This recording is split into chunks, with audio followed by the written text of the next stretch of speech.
If you think you may be accused, how do you go about protecting yourself? The most important thing is to get good quality information now. Read the materials specifically written for you on our website.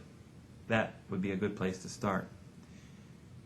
Next, retain an attorney who is a specialist in the field, and do it now, not later. Local lawyers and folks who've handled one or two of these cases are not experts. Most attorneys handle these cases like any other criminal case. That's simply a mistake, and sometimes it's malpractice. Because these cases are so dangerous to your liberty and to your family, you owe it to yourself and your loved ones to get an expert litigator in this difficult area. Frankly, it's time to hawk the farm. If you expect to get by with a reasonable local lawyer, if you believe that the legal system operates on fairness and truth, and if you believe you need to hold some funds back for a rainy day, think again. The law and order and the get tough on crime folks in your community have been sending to the state legislature and putting on the bench people who will be harsh in this area. They have worked overtime to erode your constitutional rights. New court rulings hold that it's okay for the police to lie and trick you, and they will, and for the courts to withhold vital evidence from the juries, and they do. So you better get real. Get real help. Get it now. Next, write a detailed chronology, but the first thing you write on the document is quotes. Notes for my attorney. Attorney-client privilege. You want to do that so that if they get intercepted, you can raise the issue of attorney-client privilege that your notes have been improperly reviewed. The format's simple. It consists of a 3-part chronology that will aid the attorney in preparing your case. Here's how you do it. In the left-hand margin, type in the date of the event that you're going to describe. Keep all the events in chronological order. Tab over to the middle of the document and type in the who, the what, the where, the why, the how. Why is this event significant? Then tab over to the right side of the document and put in information about where this information comes from. How can it be proved? Is it a photo? Is it a video? Is it a witness statement? What kind of a document can be used, or what kind of thing can be used to prove what's been alleged in this middle paragraph? Writing this chronology with a word processor will make it easier for the attorney to use at a later time. The attorney will take this chronology and it'll help him or her direct their questions for you and will help to fashion your defense. It will also greatly decrease the amount of time that it takes for the attorney to get up to speed with your case. It's important that you include everything. You know your case, but your attorney doesn't. If you aren't certain whether it should be included or not, include it. Let the attorneys separate out the wheat from the chaff. It's your job to get it all down, to get your attorney up to speed, so don't leave anything out. Describe your history, your family's history, and everything that you can think of that might be relevant and led up to these allegations.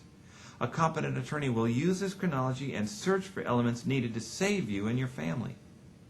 Since it's on a disc and written specifically for the attorney, remember to put attorney-client privilege at the top of it.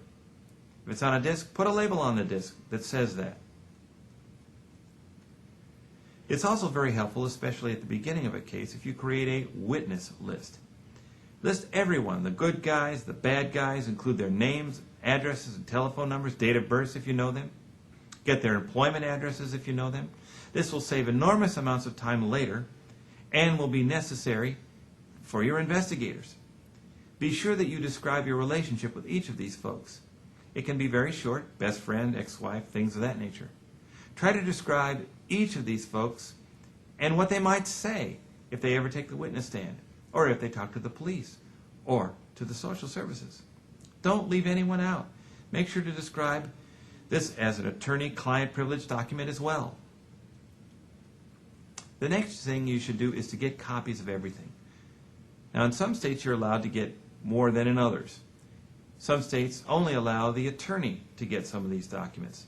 But But if you happen to have any social services reports, any school reports, get copies of them and bring them to the attorney. Any medical records, any police reports or old police reports having to do with the issue, get copies, bring them to the attorney.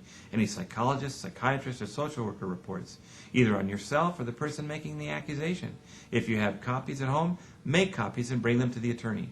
School records, either make copies or get copies and bring them to the attorney. Has someone interviewed your child before?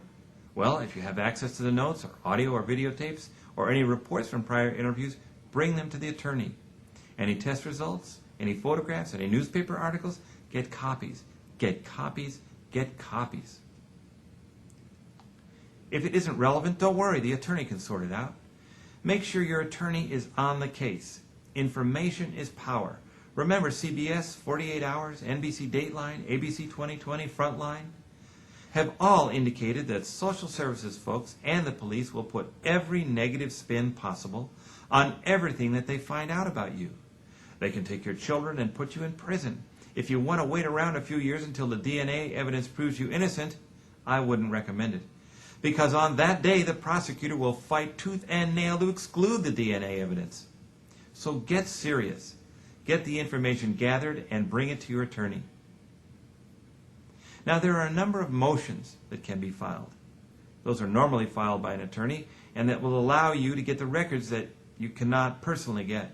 The attorney should be busy gathering data because data is power.